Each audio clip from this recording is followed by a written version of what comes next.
নারীরা মুখ ঢাকবে কিনা এখন আবার আরেক কথা। হুজুরের লেখা পাঠায়, হুজুর নারীদের কি মুখ ঢাকতে হবে? এটা ওই নারী পাঠায় যে মুখ ঢাকবে না, মানে হ্যাঁ নিয়তি হ্যাঁ মুখ ঢাকবে না, এই জন্য লেখা পাঠায়। হুজুর মুখ না ঢাকলে সমস্যা আছে এরকম। কারণ যেই নারী মুখ ঢাকে ও কখনো এই প্রশ্ন পাঠাবে না যে মুখ ঢাকা লাগবে কিনা। যে মুখ ঢাকবে না সেই রকম প্রশ্ন পাঠাবে, হুজুর মুখ না ঢাকলে কি কিছু হবে? মানে উদ্দেশ্য হলো আমি মুখ ঢাকবো না। তো এই জাতীয় প্রশ্ন মাহফিলে পাঠায়, পাঠাইতে পাঠাইতে পাঠাইতে পাঠাইতে হঠাৎ এমন হুজুরও পেয়ে যায় যে হুজুর বলে মুখ না ডাকলেও সমস্যা নেই এরকম। আমি তো কখনো বলি না, প্রশ্ন উত্তর দেও না, কিন্তু কথা হলো এই যে এরকম পাঠায়, পাঠাইতে পাঠাইতে এমন একজনের কাছে পড়ে যায়, তখন বলে দিল হ্যাঁ মুখ না ডাকলেও সমস্যা নেই। এই মহিলারে আপনি জিন্দিগিতে যত ওয়াজ করেন সে আর মুখ ডাকবে না। এখন বলেন মুখ যদি না ঢাকে তো একটা ছেলে একটা মেয়েকে বিয়ে করার আগে তার চেহারা দেখে কিনা? একটা ছেলে মেয়েকে বিয়ে করার আগে একটা আয়োজন হয়, মেয়ের বাবা 4-5 জনের জন্য আয়োজন করে, ছেলে ছেলের মা পরিবারের অন্যান্য নারী সদস্যরা মেয়েটাকে দেখতে যায়। তো মেয়েকে দেখতে যাওয়ার পর কি দেখে? তো ওই বাড়িতে যাওয়া দরকার কি, চা দোকানের সামনে দেখলি তো হয়। এখান থেকেই বোঝা যায় চেহারা ঢাকতে হয়, চেহারা ঢেকে রাখতে হয়। এখান থেকে বোঝা যায় চেহারা ঢেকে রাখতে হয়, চেহারা না ঢাকলে পর্দা হবে না। মা বোনদের ইসলাম, একটা মুসলিম নারী তার মাঝে ইসলাম আছে কিনা, সে পর্দা যখন করবে রাস্তায় চলবে তাকে দেখলে বোঝা যাবে সে একটা মুসলিম নারী। কিন্তু একটা মেয়ে যখন পর্দা ছাড়া চলবে তখন আমরা নিশ্চিত হতে পারি না এটা কি মুসলমান নাকি অন্য কোনো ধর্মের। কারণ একটা মুসলিম মেয়ের মূল হলো সে পর্দা করে চলবে, আর পর্দা করে যে মেয়েটা চলবে আমরা দেখলেই বুঝে ফেলি সে একজন মুসলমান নারী। আল্লাহ তাআলা বলেন ওয়াকারনা ফি বুয়ুতিকুন্না ওয়ালা তাবাররাজনা তাবাররুজাল জাহিলিয়াতিল উলা। নবী আপনার বিবিদেরকে আপনি বলেন তোমরা ঘরে অবস্থান করো, জাহিলি যুগের নারীদের মতো তোমরা রাস্তায় বের হয় না। জাহিলি যুগের নারীরা রাস্তায় কিভাবে বের হতো? যেই পোশাকটা পরতো এই পোশাকের দুই পাশ দিয়ে খোলা থাকতো, ওই পোশাকের দুই পাশ থেকে তাদের শরীরের বিভিন্ন অঙ্গ দেখা যাইতো, বলি নাউজুবিল্লাহ। এই যুগে কোনো মুসলমান মেয়ে, মুসলিম মেয়ে, মুসলিম নামধারী মেয়ে, যে মেয়ে আটো সাটো ছোট খাটো পোশাক পরে, এরকম পরিহিতা নারী আমাদের বাংলাদেশে এই পরিবেশে মুসলিম নামধারী নাম আয়েশা খাদিজা, কিন্তু পোশাক পরে আটো ছাটো খাটো, এরকম মেয়েকে আছে না নাই? নরসিংদী না থাকলেও ঢাকা শহর আছে। তো এই হলো আপনার বিষয়টা। ইসলাম থেকে দূরে সরে যাওয়া আমাদের অধঃপতনের 1 নম্বর কারণ। আল্লাহ তাআলা বলেন ওয়াইদা সাআলতুমুহুন্না মাতাআন ফাসআলুহুন্না মিন ওয়ারাই হিজাব। সাহাবীদেরকে লক্ষ্য করে আল্লাহ বলেন যখন তোমরা নবীর স্ত্রীদের কাছে কিছু চাও পর্দার আড়াল থেকে চাইবা। এখন আপনারা বলেন সাহাবীরা পর্দার এই পাশে, আম্মাজানরা ও পাশে, আম্মাজানরা মুখ বের করে রাখছে নাকি? হ্যাঁ, আল্লাহ তাআলা বলেন পর্দার এই পাশ থেকে তোমরা চাইবা, ও পাশে নবীর বিবিরা থাকবে। আয়াত প্রমাণ করে, এই আয়াত প্রমাণ করে নারীরা মুখ ঢাকতে হবে। নারীরা কি ঢাকতে হবে? মুখ ঢাকতে হবে। কারণ একজন নারী ঘরের ভিতরে তো মুখ ঢেকে থাকে না, উনি ঘরের ভিতরে তো মুখ ঢাকে না।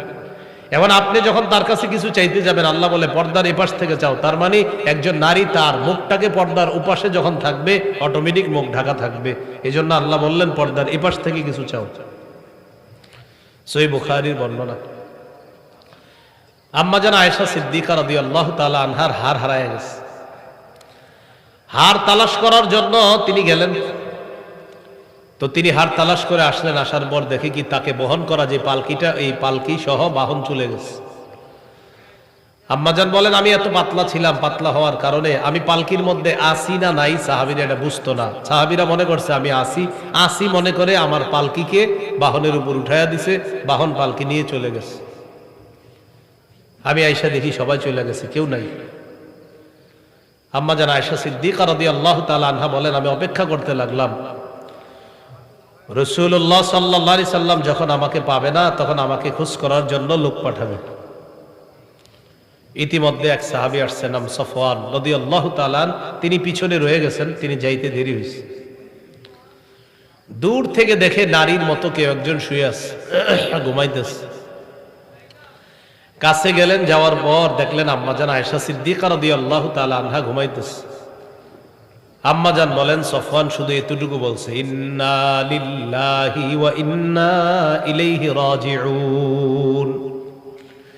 সফওয়ান আমাকে দেখে আর কিচ্ছু বলে নাই, শুধু বলছে ইন্না লিল্লাহি ওয়া ইন্না ইলাইহি রাজিউন। এটা বলার সাথে সাথে আমার ঘুম ভেঙে গেল। ঘুম ভাঙার পর আমার সামনে বাহন দিল, ওই বাহনে যেন আমি উঠি, আমি বাহনে উঠলাম। সফওয়ান আমাকে যখন দেখছে ইন্না লিল্লাহ ছাড়া আর কিছু বলে নাই। তো আম্মাজান বলেন, শোনো দুনিয়ার মানুষ, তোমরা মাথায় আনতে পারো যে আম্মাজান যে আয়েশা, সফওয়ান বুঝলো কিভাবে? তার মানে আগে দেখছে। আর আম্মাজানকে দেখলে পর্দা হলো কিভাবে? তা আম্মাজান জবাব দিয়ে দিছে, ওয়াকানা ক্বাদ রাআনি ক্বাবলা আন ইউদরাবাল হিজাব। শোনো দুনিয়ার মানুষ, সফওয়ান আমাকে পর্দার বিধান নাজিল হওয়ার আগে দেখছে। পর্দার বিধান নাজিল হওয়ার আগে আমাকে দেখছে আমি আয়েশা, অতএব আজকে আমাকে দেখার পর চিনতে পারছে আমি আয়েশা। আম্মাজান বলেন, আমি কি করলাম সফওয়ানকে দেখার পর? খাম্মারতু ওয়াজহি বিল জিলবাব, আমি আমার মুখটা তাড়াতাড়ি পর্দা দ্বারা, চাদর দ্বারা, ওড়না দ্বারা ঢেকে ফেললাম। এখন আপনারা বলেন, আম্মাজান চেহারা কেন ঢাকলেন? হ্যাঁ বলেন, সবাই বলেন, চেহারা কেন ঢাকলেন? তাহলে চেহারা পর্দার অন্তর্ভুক্ত কিনা? চেহারা ঢাকতে হবে। চেহারা না ঢাকলে শরীরই পর্দা হবে না। সারা দুনিয়ার বিজ্ঞ ওলামায়ে কেরাম এই ব্যাপারে একমত, মাযহাবি লামাযহাবি সবাই একমত, পর্দা চেহারা সহ। চেহারা ছাড়া পর্দা হবে না। আধুনিক ইসলাম কারা অনেকে কায়েম করতে চায়, এদের ভাষ্য মতে চেহারা খোলা থাকলে সমস্যা নাই। এটা হলো যারা বলে যে ইসলামকে মডার্ন করতে চায়। মুহাম্মদ সাল্লাল্লাহু আলাইহি সাল্লামের ইসলাম 1500 বছর আগে, এটা যেমন তখনও শ্রেষ্ঠ ছিল, এখনো শ্রেষ্ঠ আছে, কিয়ামত পর্যন্ত ইসলামই শ্রেষ্ঠ থাকবে।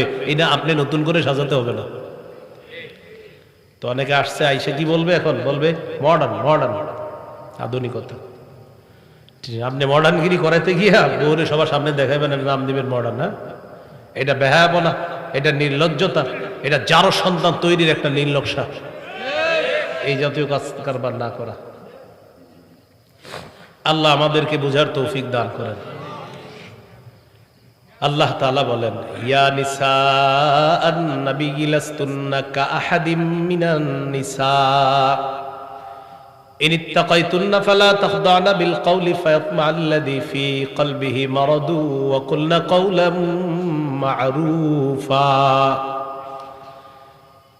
নবী আপনার বিবিদেরকে বলেন, হে নবীর বিবিগণ, তোমরা সাধারণ নারীদের মতো না।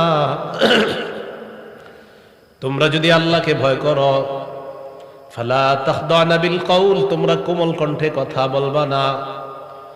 আল্লাহ তাআলা নবীর বিবিদেরকে বলতেছেন কোমল কণ্ঠে কথা বলবা না। ফায়াতমা'আল্লাযী ফী কলবিহি মারাদুন, কোমল কণ্ঠে যদি কথা বলো, যার অন্তরের মধ্যে রোগ আছে, এই রোগগ্রস্ত অন্তরওয়ালা মানুষটা বিপদে পড়বে।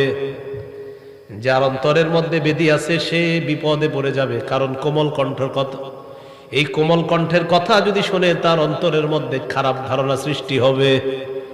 তাহলে দেখেন, নারীর কণ্ঠটাও আল্লাহ পর্দা বলছেন। আল্লাহ তাআলা বলেন, নারী তুমি কোমল কণ্ঠেও কথা বলবা না। যেখানে কণ্ঠটা পর্দা বলছে, তো সেখানে চেহারা কি হবে? আল্লাহ বললেন তোমাদের কণ্ঠ এটাও পর্দা। এজন্য দেখবেন এই যুগের পোলাবানরা মারে সালাম দেয় না, স্ত্রীরে সালাম দেয় না, রাস্তার এক বেডিরে 14 বার সালাম দেয়। আম্মার কণ্ঠ এটা তো মা, বোনের কণ্ঠ এটা তো বোন, স্ত্রীর কণ্ঠ এটি স্ত্রী। স্ত্রীর সালাম দে কিভাবে? হুজুর এটা খেত খেত লাগে। রাস্তায় যারা সালাম দেন এটা খুব খেত খেত লাগে না? হ্যাঁ, মানে আম্মারে বলবে আসসালামু আলাইকুম, এটা লজ্জা করে। আম্মারে আবার কিভাবে আসসালামু আলাইকুম বলে? আব্বারে আসসালামু আলাইকুম বলবে, মোয়ানাকা করবে। হুজুর আব্বার সাথে মোয়ানাকা আসসালাম, কেমন কথা? কিন্তু এই লোক যখন ফোনে কোনো নারী কণ্ঠ পায়, তখন দেখবেন সালাম একবারের জায়গায় 14 বার দেয়, আর কথাবার্তা তো আছেই। তো এই লোক ঘরে সালাম দেয় না, পরিবারকে সালাম দেয় না, কিন্তু সে অন্য জায়গায় যেখানে গুনাহ হবে সেখানে আপনার শুধু সালাম না, উনি কথাও বলতে চায়, রাস্তা দেখায় দিবে, আরো কত কিছু করবে। আল্লাহ আমাদেরকে হেফাজত করেন। তাহলে বলেন, যেখানে নারীর কণ্ঠ বর্দা সেখানে চেহারা বর্দা কিনা? আমাদের মা বোনরা চেহারা ঢেকে রাখা, এটা তাদের ইসলামের পরিচয়, মুসলমানের পরিচয়। একটা নারী, মুসলিম নারী, সে পর্দার মধ্যে থাকবে, এটাই তার শ্রেষ্ঠত্ব, এটাই তার সৌন্দর্য, এটাই তার পরিচয়। কোন নারী তার চেহারা প্রদর্শন করা, এটা একজন নারীর ইসলামের পরিচয় হতে পারে না। সহিহ মুসলিমের বর্ণনা 3532 নম্বর হাদিস। قال رسول الله صلى الله عليه وسلم الدنيا متاع وخير متاع الدنيا المرأة الصالحة। নবীজি বলেন, দুনিয়াটা হলো ভোগের জায়গা, এই পৃথিবীর মধ্যে সবচেয়ে শ্রেষ্ঠ সম্পদ হলো একজন নেককার নারী। সুবহানাল্লাহ। তাহলে পৃথিবীর শ্রেষ্ঠ সম্পদ একজন নেককার নারী। এইগুলো আপনার ইসলাম থেকে দূরে সরে যাওয়া, এটা আমাদের অধঃপতনের 1 নাম্বার কারণ। মুসলমান আমরা যারা আছি, আমাদের অধঃপতনের 2 নাম্বার কারণ। আমরা যারা ইসলাম ধর্ম পালন করি, আমাদের ধর্মের একটা ধর্মীয় গ্রন্থ আছে, কি নাম? আল কোরআন। এই যে যারা যারা বলছেন আল কোরআন, রমজানের পর থেকে এই পর্যন্ত এমনি নামাজ ছাড়া কে কয়বার খুলে দেখছেন কোরআনটা? হাত তোলা দরকার নেই। হ্যাঁ, রমজানেও পড়ছেন কিনা সেটা ভিন্ন বিষয়, কারণ রমজানে অনেকে কোরআন দেখে দেখে পড়ে। কিন্তু আপনি রমজান থেকে এই পর্যন্ত এই যে সুন্দর করে বললেন আমাদের ধর্মের ধর্মীয় গ্রন্থের নাম আল কোরআন, কিন্তু আল কোরআনটা আপনি এই পর্যন্ত খুলে দেখলেন না। তো আপনি বলেন আল কোরআন পড়বেটাকে? আমরা মুসলমান, আমরা না পড়লে এটা কে পড়বে? এই জন্য আল্লাহ তাআলা বলেন, মানুষ প্রকৃত মানুষ হয় কোরআন পড়লে, কোরআন শিখলে। সুবহানাল্লাহ। আর রহমান আল্লামাল কোরআন খালাকাল ইনসান। আল্লাহ তাআলা বলেন, আর রহমান, রহমান আল্লামাল কোরআন, দয়াময় আল্লাহ, যিনি কোরআন শিখাইছেন, খালাকাল ইনসান, মানুষ বানিয়েছেন। এখন আপনারা বলেন, মানুষ আগে বানাইছে না কোরআন আগে শিখাইছে? না, আসলে কি কোরআন আগে শিখাইছে? আমরা কি দেখি, আমাদের জন্ম আগে না কোরআন শিখছি আগে? বলেন, জন্ম আগে। আয়াতের উদ্দেশ্য হলো একটা মানুষ জন্মের পর জন্মগত মানুষ হয়, আসল মানুষ হয় না। কোরআন শিখার পর একজন মানুষ আসল মানুষ হয়ে যায়। এই জন্য আল্লাহ তাআলা বলেন, আর রহমান আল্লামাল কোরআন, দয়াময় আল্লাহ তিনি, যিনি কোরআন শিখাইছে। কাকে? জন্মগত মানুষকে কোরআন শিখাইছে। শিখানোর পর খলাকল ইনসান, এই জন্মগত মানুষটাকে মানুষের মতো মানুষ বানাইছে। সুবহানাল্লাহ। আর রহমান আল্লামাল কোরআন খলাকল ইনসান। তাহলে জন্মগত মানুষকে আল্লাহ কোরআন শিখিয়ে প্রকৃত মানুষ আল্লাহ বানাইছে। সহিহ বুখারীর বর্ণনা 5055 নম্বর হাদিস। আব্দুল্লাহ ইবনে মাসউদ রাদিয়াল্লাহু তাআলা আনহুর বর্ণনা, তিনি বলেন, قال رسول الله صلى الله عليه وسلم اقرأ علي। নবীজি বললেন, আব্দুল্লাহ তুমি আমাকে কোরআন পড়ে শোনাও। আব্দুল্লাহ ইবনে মাসউদ রাদিয়াল্লাহু তাআলা আনহু বললেন, আকরাউ আলাইকা ওয়া আলাইকা উনজিলা। হুজুর আমি আপনাকে কোরআন পড়ে শোনাবো, কোরআন আপনার উপর নাজিল করা হয়েছে। নবীজি বললেন, ইন্নী আস্তাহি আন আসমাহু মিন গায়রি। আমার মন চায় আমি মাঝে মাঝে অন্যের কাছ থেকে কোরআন তেলাওয়াত শুনি, এটাও আমার মন চায়।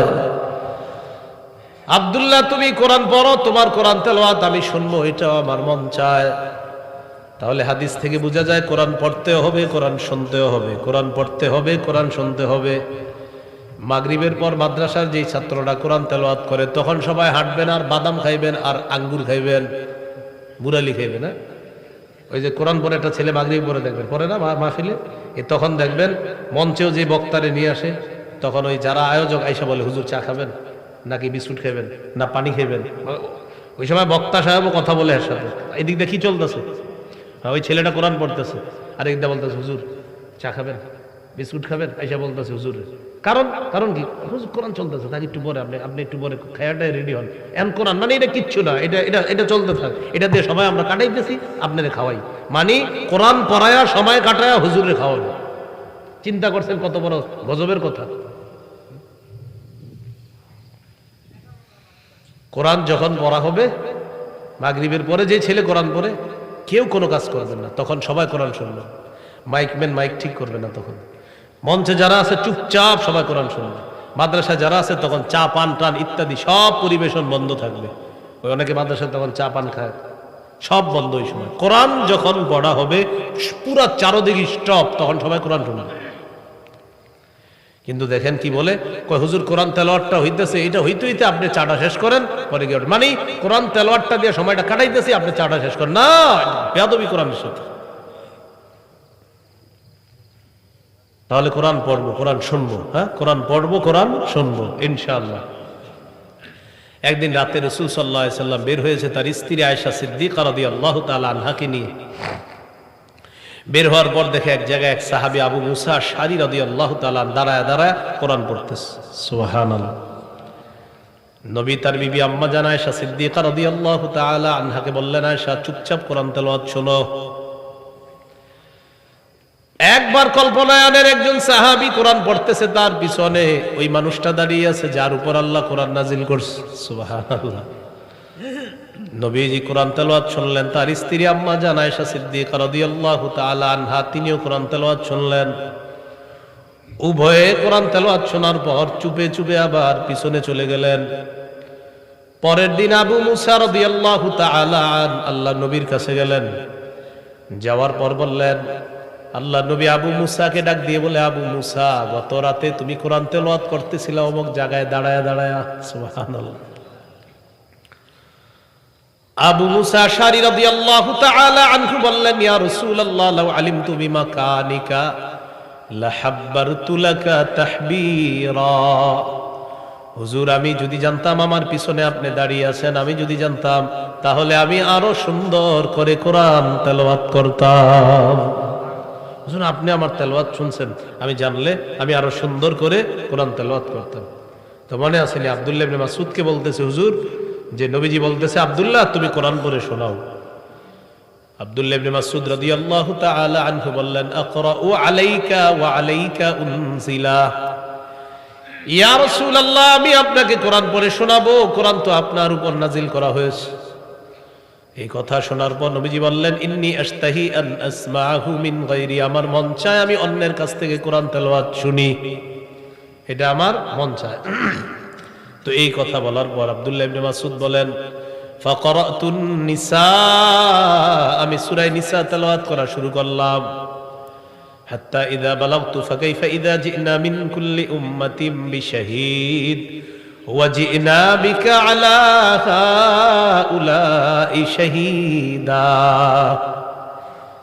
এই আয়াতের অর্থ হলো, সেদিন তাদের কি অবস্থা হবে, যেদিন আমি প্রত্যেক উম্মত থেকে একজন সাক্ষী বের করব আর আপনাকে তাদের ব্যাপারে আমি সাক্ষী বানাবো, সেদিন তাদের কি অবস্থা হবে। এই আয়াত শোনার পর আল্লাহ নবী বললেন, আব্দুল্লাহ তুমি থেমে যাও, আর পড়বা না। আব্দুল্লাহ ইবনে মাসউদ বলেন, আমি নবীর চেহারার দিকে তাকাইলাম, তাকায় দেখে ফারাইতু আইনাইহি তাজরিফান। উম্মতের মায়ায় আল্লাহ নবীর দুই চোখ থেকে পানি ঝরে পড়তেছে। নবীজি কাঁদতেছে, উম্মতের মায়া কান্না করতেছে। তাহলে কি শিখলাম? কোরআন পড়তে হবে, কোরআন শুনতে হবে। সহিহ বুখারীর 5011 নম্বর হাদিস। বারা ইবনে আযিব রাদিয়াল্লাহু তাআলা আনহুর বর্ণনা, তিনি বলেন, কানা রাজুলুন ইয়াকরাউ সূরাতাল কাহফি। এক ব্যক্তি সূরা কাহফ তেলাওয়াত করতেছিল। আজকে কি বার? এই এখন আপনারা পারেন সূরা কাহফটা পড়ে নিতে। এই জুমার রাত চলতেছে না, সূরা কাহফের আমল আজকে এখন করলেও হয়ে যাবে। জুমার রাত সূরা কাহফের আমলটা করতে পারেন। তো এক সাহাবী সূরা কাহফ তেলাওয়াত করতেছিলেন। তিনি তেলাওয়াত করতে করতে হঠাৎ দেখে তার উপর এক খণ্ড মেঘ, মেঘের মতো, সুবহানাল্লাহ, মেঘের মতো। পাশে তার ঘোড়া বাঁধা। তিনি যত বেশি কোরআন তেলাওয়াত করে মেঘ আরো নিচের দিকে আসে, তার ঘোড়া লাফানো শুরু করছে। ফাজা আলা ফারাসুহু ইয়ানফির, ঘোড়াটা লাফায়। ঘোড়ার লাফালাফি দেখে সাহাবী তার তেলাওয়াত বন্ধ করে তাকাইলেন উপরের দিকে, দেখলেন মেঘ খণ্ড আবার আকাশের দিকে চলে যায়। নবীর কাছে গেলেন, যাওয়ার পর বললেন, ইয়া রাসূলুল্লাহ, ইয়া হাবিবাল্লাহ, মেঘ খণ্ড আসছে আমি কোরআন তেলাওয়াত করার পর। হুজুর, আমার তেলাওয়াত যখন আমি বন্ধ করলাম, মেঘ খণ্ড আবার উপরের দিকে চলে গেছে। ইয়া রাসূলুল্লাহ, আমি জানতে চাই কোরআন তেলাওয়াত করার সময় এটা আমি কি দেখলাম, আবার কোরআন তেলাওয়াত করার বন্ধ করার পর আবার আকাশে চলে গেছে। নবীজি বললেন, তিলকা সাকিনাতু তানাজ্জালাত বিল কুরআন। এটা হলো সাকিনা, এটা হলো প্রশান্তি, কোরআন তেলাওয়াত করলে আল্লাহ তাআলা সাকিনা নাজিল করেন। গত রাত তুমি আল্লাহর সাকিনাটা সরাসরি দেখতে পেয়েছো। তুমি যেটা দেখছো এটা সাকিনা, এটা প্রশান্তি, এটা কালকে স্বচক্ষে আল্লাহ তোমাকে দেখাইছে। আরেক সাহাবী নাম উসাইদ ইবনে হুজাইর রাদিয়াল্লাহু তাআলা তিনি বলেন, এক রাতে তিনি কোরআন তেলাওয়াত করতেছে, তার ছেলে ইয়াহিয়া তার পাশে তার ঘোড়া বাঁধা। তিনি যত বেশি তেলাওয়াত করে তার ঘোড়া লাফায়। তেলাওয়াত করতে করতে দেখে কি আকাশের মেঘখণ্ড, এই মেঘখণ্ডের ভিতরে এরকম বাতি, এরকম এক একটা বাতি, মেঘখণ্ডের ভিতরে ছোট্ট ছোট্ট বাতি। সহিহ মুসলিমের বর্ণনা। তো এই জাতীয় দৃশ্য দেখার পর তিনি কোরআন পড়া বন্ধ করে দিলেন। পরের দিন নবীর কাছে গেলেন। যাওয়ার পর নবীকে বললেন, ইয়া রাসূলুল্লাহ, আমি রাতের বেলা এই দৃশ্য দেখলাম। নবীজি বললেন, ইকরা ইবনে হুজাইর, ও উসাইদ ইবনে হুজাইর, তুমি যদি আরো তেলাওয়াত করতা। সাহাবী বললেন, ইয়া রাসূলুল্লাহ, আরো তেলাওয়াত করছি, যত তেলাওয়াত করি ঘোড়া তত লাফায়। নবীজি বলেন, ইকরা ইবনে হুজাইর, ও উসাইদ ইবনে হুজাইর, তুমি যদি আরো তেলাওয়াত করতা। সাহাবী বলেন, হুজুর আরো তেলাওয়াত করছি, ঘোড়া আরো লাফায়। নবীজি বলেন, ও উসাইদ ইবনে হুজাইর, তুমি যদি আরো তেলাওয়াত করতা। সাহাবী বলেন, হুজুর আরো তেলাওয়াত করছি, ঘোড়া আরো লাফায়। খাশিতু আন তাতা ইয়াহইয়া, আমি ভয় পেয়ে গেলাম, ঘোড়া লাফাইতে লাফাইতে না জানি আমার সন্তান ইয়াহিয়াকে পিষ্ট করে আমার সন্তানটা মারা যায়, এই টেনশনে আমি কোরআন পড়া বন্ধ করে দিলাম। নবীজি বলেন, ইকরা ইবনে হুজাইর, ও উসাইদ ইবনে হুজাইর, তুমি যদি আরো কোরআন তেলাওয়াত করতা। তুমি জানোনি কাদেরকে দেখছো? এই যে আকাশের মেঘখণ্ড তোমার বাড়ির উপর চলে আসছে, ভিতরে লাইট দেখলা, বাতি দেখলা, তিলকাল মালাইকাতু তাসতামিউ লিকিরাআতিক, এরা ছিল আল্লাহর অসংখ্য অগণিত ফেরেশতা, তারা দুনিয়াতে চলে আসছে তোমার কোরআন তেলাওয়াত শোনার জন্য। তাহলে উম্মত গোমরাহ হওয়া, উম্মত অধঃপতন হওয়া দ্বিতীয় কারণ কোরআন ছেড়ে দেওয়া। আমাদের নাম মুসলমান, ধর্মের নাম ইসলাম, আমাদের ধর্মীয় গ্রন্থের নাম কোরআন, এই কোরআন আমরা ছেড়ে দেওয়া, এটা আমাদের অধঃপতনের 2 নম্বর কারণ। তাহলে ভাই কোরআন পড়বো, কোরআন শুনবো ইনশাআল্লাহ। তিরমিজির হাদিস 2909 নম্বর হাদিস, 2909। قال رسول الله صلى الله عليه وسلم خيركم من تعلم القرآن وعلمه, নবীজি বলেন, তোমাদের মধ্যে সর্বোত্তম ওই ব্যক্তি যে কোরআন শিখে অন্যকে শিখায়, সে সর্বোত্তম। তিরমিজির 2910 নম্বর হাদিস। قال رسول الله صلى الله عليه وسلم من قرأ حرفا من كتاب الله فله به حسنة والحسنة بعشر أمثالها لا أقول ألف لام ميم حرف ولكن ألف حرف ولام حرف وميم حرف। নবীজি বলেন, কোরআনের একটা অক্ষর যদি কেউ জবানে উচ্চারণ করে, সাথে সাথে তার আমলনামায় 10টা নেকি লেখা হয়ে যায়। লা আকুলু আলিফ লাম মিম হারফুন, নবীজি বলেন আলিফ লাম মিম পুরাটা একটা অক্ষর, আমি এমনটা বলি না, বরং আলিফ একটা অক্ষর, লাম একটা অক্ষর, মিম একটা অক্ষর, কেউ যদি এই 3টে অক্ষর মুখ দিয়ে উচ্চারণ করে, আল্লাহ তাআলা তার আমলনামায় সাথে সাথে 30টা নেকি লিপিবদ্ধ করে দেয়। কয়টা নেকি? 30টা নেকি। তাহলে কোরআন পড়বো, কোরআন শুনবো, শুনবো তো ইনশাআল্লাহ, পড়বো আবার শুনবো, উভয় আমল করবো। সূরা ফাতির আল্লাহ তাআলা বলেন, ইন্নাল্লাযীনা ইয়াতলুনা কিতাবাল্লাহ ওয়া আকামুস সালাহ وأنفقوا مما رزقناهم سرا وعلانية يرجون تجارة لن تبور। আল্লাহ তাআলা বলেন, যারা নিয়মিত কোরআন তেলাওয়াত করবে, যারা নামাজ আদায় করবে, যারা দান সদকা করবে, গোপনেও দান করবে, প্রকাশ্যে দান করবে, তারা এমন এক ব্যবসা করে যে ব্যবসায় কখনো লস নাই, লাভ আর লাভ। সেই ব্যবসায় কি লাভ আর লাভ। সেটা কি লাভটা কি? লিওয়াফিয়াহুম উজুরহুম, আল্লাহ তাআলা যেন তাদেরকে তাদের পূর্ণ প্রতিদান দিয়ে দেয়। ওয়ায়াজিদাহুম মিন ফাদলি, দুনিয়াতে আল্লাহ তাদেরকে প্রতিদিন তাদের মর্যাদা বাড়ায়া দিবেন। শুধু তাই না, আখিরাতে আল্লাহ তাদেরকে ভরপুর সওয়াবের মালিক বানায়া দিবেন। এই হলো কোরআন তেলাওয়াত করা। কোরআনে মানুষের মর্যাদা বাড়ায়। ইবনে মাজাহ হাদিসের কিতাব 218 নম্বর হাদিস। ওমর ইবনুল খাত্তাব রাদিয়াল্লাহু তাআলা এক ব্যক্তিকে মক্কার গভর্নর বানিয়ে দিছে। তো মক্কার গভর্নরের দায়িত্ব হলো মক্কার আশেপাশের যে এলাকা আছে এগুলা দেখাশোনা করা। এখন একদিনে মক্কার গভর্নরের সাথে দেখা হয়েছে হযরত ওমরের। কোথায়? উসফান নামক জায়গার নাম উসফান।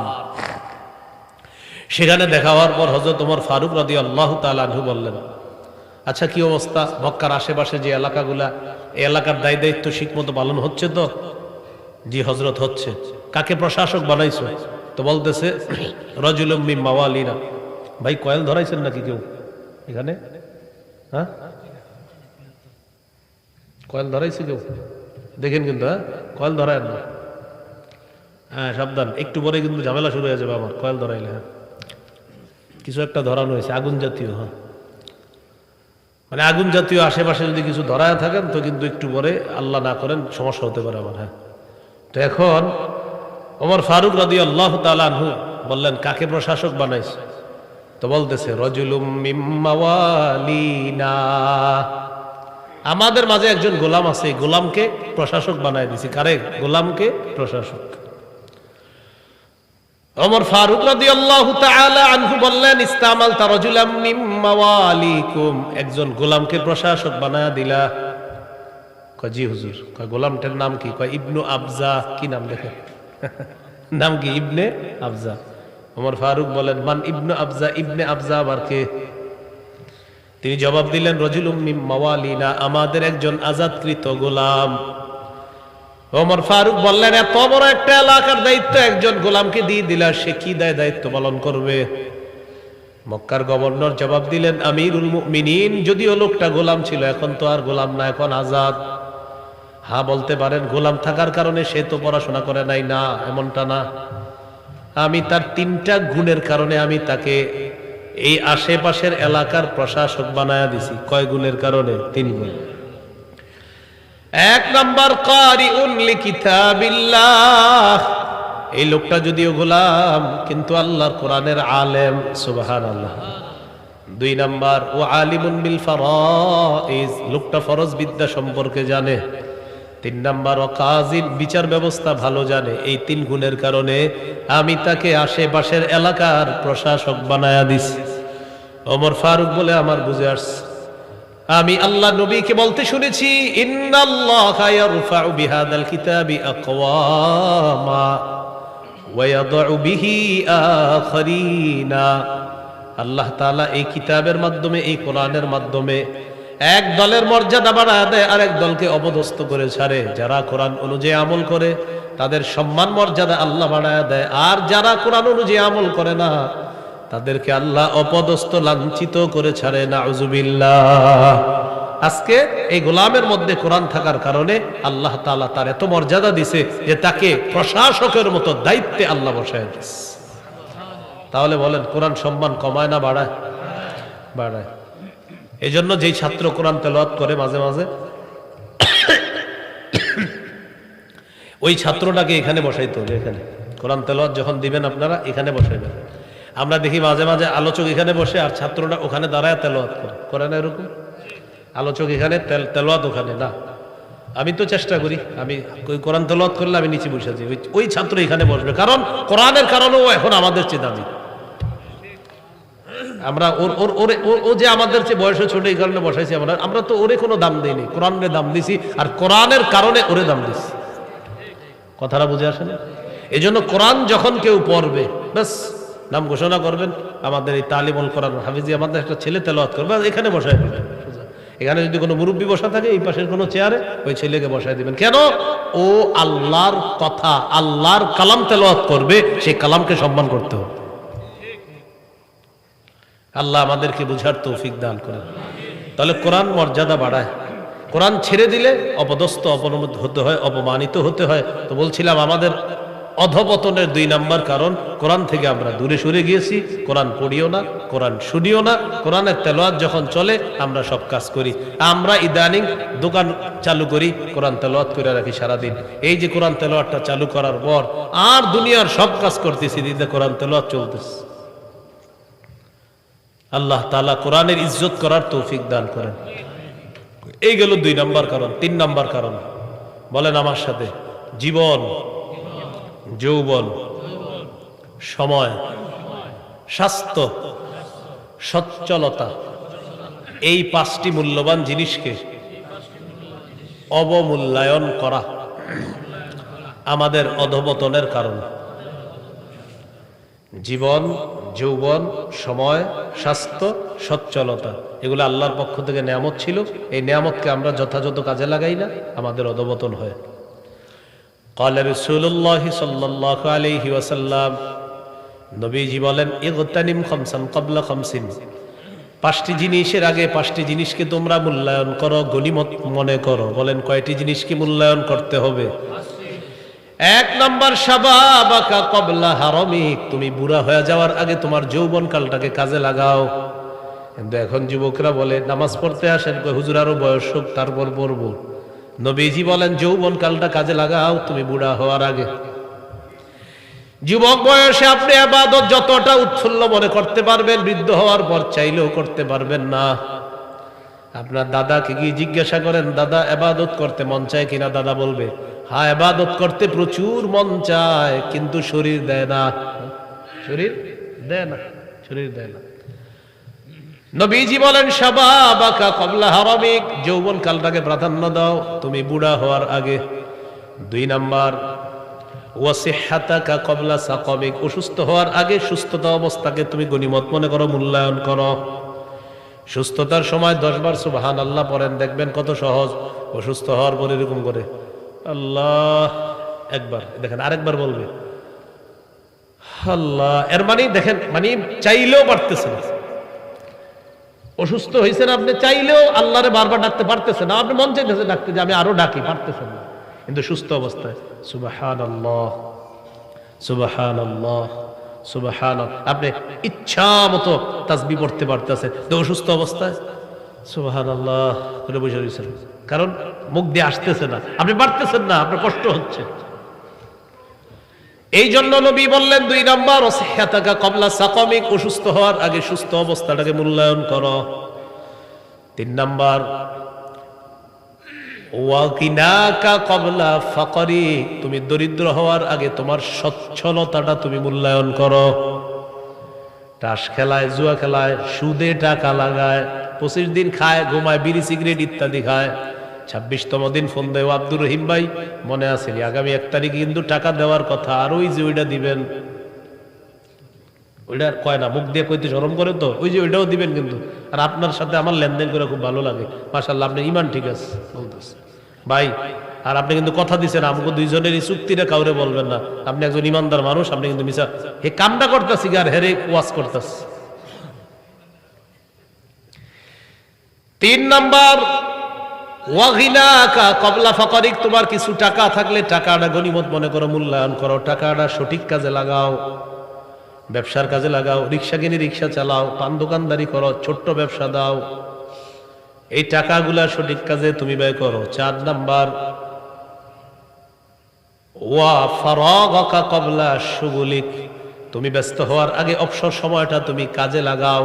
শুক্রবার দিন আপনার অফিস নাই, চাকরি বাকরি নাই, 6 দিন পর আজকে একটা দিন রেস্ট পাইছেন, মাশাআল্লাহ। ফজরের পর আপনি মোবাইলটা নিয়ে বসছেন, জুমার আগে আপনার বিবি কয় মসজিদে যাবেন না, ও আচ্ছা আচ্ছা যাইতেছি, তখন গিয়ে কোনো মতে ফাজকুরুনি আজকুরকুম যখন খতিব সাহেব পড়ে, দৌড়ায়া যায় নামাজটা নিয়ে মসজিদের পাশে কোনো মতে দাঁড়ায়, আসসালামু আলাইকুম রাহমাতুল্লাহ, আসসালামু আলাইকুম, দৌড় আবার যায় নামাজ নিয়ে, আবার গিয়ে এটা নিয়ে বসে গেছে হজরতকে নিয়ে, বসার পর চলতেছে কাজ। বিবি ডাকে খানা খাইতে আসেন না, মা মেয়েটা ডাকে আব্বু আসো, ছেলেটা ডাকে আব্বু আসো, না এর সময় নেই। ওয়া ফারাগাকা ক্বাবলা শুগুলিক, এ বান্দা তোর অবসর সময়টা তুই কাজে লাগা। শনিবার থেকে বৃহস্পতিবার পর্যন্ত আপনি প্রচুর ব্যস্ত, আপনি চাইলেও জিকির করতে পারবেন না, বেশি চাইলেও বেশি নফল পড়তে পারবেন না, কারণ অফিসে আপনার সময় দেওয়া লাগবে। আপনার গার্মেন্টসে কাজের মধ্যে যুক্ত হতে হবে। এই যে একটা দিন আপনি সময় পাইলেন, এই দিনটা আপনি ইবাদতে কাজে লাগান। ফজরের পর ইশরাক পড়েন, কারণ ডেইলি চাইলেও পড়তে পারবেন না। এরপর বাচ্চা কাচ্চা যারা আছে তাদেরকে নিয়ে একটু হাসি তামাশা করেন, তাদের সাথে একটু কাটান, কারণ পরিবারকে সময় দেওয়া এটাও সওয়াবের অংশীদার। সুবহানাল্লাহ। তাদের সাথে কাটান। জুমার নামাজের আগে গোসল করেন, আতর লাগান, আগে আগে মসজিদের মধ্যে যান, যাওয়ার পর ওট পরিমাণ সওয়াবটা নেওয়ার চেষ্টা করেন খতিবের পাশে বসে বসে। জুমার নামাজের পর সবার আগে যাবেন, আর জুমার পরে সবার পরে আসবেন। আসরের পর দাওয়াত ও তাবলীগের কাজ থাকলে একটু সময় দেন, মাগরিবের পর একটু সময় দেন, এই কাজগুলোতে সময় দেন আপনি, কারণ আগামী 6 দিন পাবেন না সুযোগ। এই একটা দিন আপনার জীবনটাকে অনেক আগায়া দিবে, আখিরাতের দিকে আপনাকে অনেক বেশি নিয়ে যাবে। ফারাগকা ক্বাবলা শুগলিক, অবসর সময়টা কাজে লাগাও ব্যস্ত হওয়ার আগে। 5 নাম্বার গুরুত্বপূর্ণ, ওয়া হায়াতাকা ক্বাবলা মাউতিক, মরার আগে জীবনটা কাজে লাগাও। মরবা, শেষ, সব শেষ। লাশকে লাশ কেন বলে? লা শাইআ, আরবিতে লা শাইআ, আরবিতে লা শাইআ মানে কিছু নাই। লা শাইআর সংক্ষেপ হলো লাশ। কি বলেন তো? লাশ মানে কিছুই না, শেষ। হ্যাঁ, লা শাইআ থেকে লাশ, ওখান থেকে আপনার তারখিম, কিছুই না, লাশ, শেষ। আউয়ালুকা নুতফা ওয়া আখিরুকা নুতফা ওয়া তাহমিলু মা বাইনাহুমাল আযরা। আরবের এক কবি বলেন, তুমি প্রথমেও ছিলা সামান্য নাপাক, শেষ অবস্থাটা হবে তোমার এমন যে তুমি মরবা, পচে গলে শেষ হয়ে যাবা। তোমার আত্মীয় স্বজন তোমার এই যে মাটির নিচে লুকিয়ে আসবে, 2-3 দিন মনে করবে, 7-8 দিন পরে তোমার আর অতটা মনেও করবে না। সর্বোচ্চ বছরে একদিন মনে করতে পারে, 2 বছর 3 বছর পরে আর কেউ মনে করবে না। তার মানে তুমি তোমার জীবনটায় এই পেটের ভিতর কিছু বাথরুম প্রস্রাব নিয়ে ঘোরাফেরা করছো, এটাই তোমার জীবন। হ্যাঁ, যদি আল্লাহ একবার বেশি বলে থাকো, সুবহানাল্লাহ একবার বেশি বলে থাকো, একবার বেশি আলহামদুলিল্লাহ বলে থাকো, এটা তোমার জন্য খুব বেশি কাজ হবে কবরে। হায়াতাকা ক্বাবলা মাউতিক, মরার আগে জীবনটাকে মূল্যায়ন করো। তাহলে কি বললাম? জীবন, যৌবন, সময়, স্বাস্থ্য, সচ্ছলতা, এগুলা অবমূল্যায়ন করা আমাদের জীবনে অধঃপতনের 3 নাম্বার কারণ। মনে আছে? আমাদের জীবনে অধঃপতনের 4 নাম্বার কারণ, বলেন আমার সাথে, শরীরের অঙ্গগুলা সঠিক জায়গায় ব্যবহার না করা। একটু সুন্দর বাংলায় যদি বলেন, বলেন পঞ্চ ইন্দ্রিয় সঠিকভাবে ব্যবহার না করা আমাদের অধঃপতনের কারণ। চোখ, কান, নাক ইত্যাদি, এগুলো আমরা যেই জায়গায় দেখা দরকার দেখি না, যা শোনা দরকার আমরা শুনি না। তো অঙ্গ প্রত্যঙ্গগুলো আমরা সঠিকভাবে কাজে লাগাবো, বলেন সবাই ইনশাআল্লাহ। আল্লাহ তাআলা আমাদের সকলকে যেই কথাগুলো বললাম, শুনলাম, আমরা আমাদের জীবনটা এইভাবে মূল্যায়ন করার চেষ্টা করব এবং আমাদের জীবনটা অধঃপতন থেকে আমরা রক্ষা করব। আল্লাহ তৌফিক দান করেন। আমিন। ওয়া আখিরু দাওয়ানা আনিল হামদুলিল্লাহি রাব্বিল আলামিন। আলহামদুলিল্লাহি রাব্বিল আলামিন ওয়াল আকিবাতু লিল মুত্তাকিন ওয়াস সালাতু ওয়াস সালামু আলা সাইয়্যিদিল আমবিয়াল মুরসালিন ওয়া আলা আলিহি ওয়া সাহবিহি। ربنا ظلمنا أنفسنا وإن لم تغفر لنا وترحمنا لنكونن من الخاسرين رب ارحمهما كما ربياني صغيرا رب ارحمهما كما ربياني صغيرا। আল্লাহ এই মাহফিলকে আপনি কবুল করেন। আল্লাহ ইসলাম, কোরআন, আল্লাহ এই দুইটা বিষয় আমরা আজকে থেকে সঠিকভাবে লালন পালন করার তৌফিক দান করেন। আল্লাহ আমাদের অঙ্গ প্রত্যঙ্গগুলো সঠিকভাবে ব্যয় করার তৌফিক দান করেন। আল্লাহ জীবন, যৌবন, সময়, স্বাস্থ্য, মূল্য, এইগুলা মূল্যবান জিনিসগুলা মূল্যায়ন করার তৌফিক দান করেন। অবমূল্যায়ন থেকে আমাদেরকে হেফাজত করেন। আল্লাহ মুসাফির মানুষ, মেহেরবানি করে আমাদের দোয়া আপনি কবুল করেন। ঈমান ইসলামের উপর অটল থাকার তৌফিক দান করেন। তালিমুল কোরআন হাফিজিয়া মাদ্রাসা আপনি কবুল করেন। 3টা ছাত্র পাগড়ি নিয়েছে, তাদেরকে হক্কানি রব্বানি আলেম বানায়া দেন। এই মাদ্রাসার আসাতিজাতুল্লাহ, মুতাওয়াল্লি কমিটি, সেক্রেটারি, সদস্য বৃন্দ সকলকে কবুল করে নেন। এলাকার মা বোনদেরকে পর্দানিশীন বানায়া দেন। আল্লাহ আমাদেরকে আপনি কবুল করে নেন। রব্বানা তাকাব্বাল মিন্না ইন্নাকা আনতাস সামিউল আলিম। আল্লাহ রোড গার্ডের অ্যাক্সিডেন্ট থেকে আমাদেরকে হেফাজত করেন। এই এলাকার যারা কবরে আছে তাদের কবরগুলা জান্নাতের বাগান বানায়া দেন। আল্লাহ আল্লাহ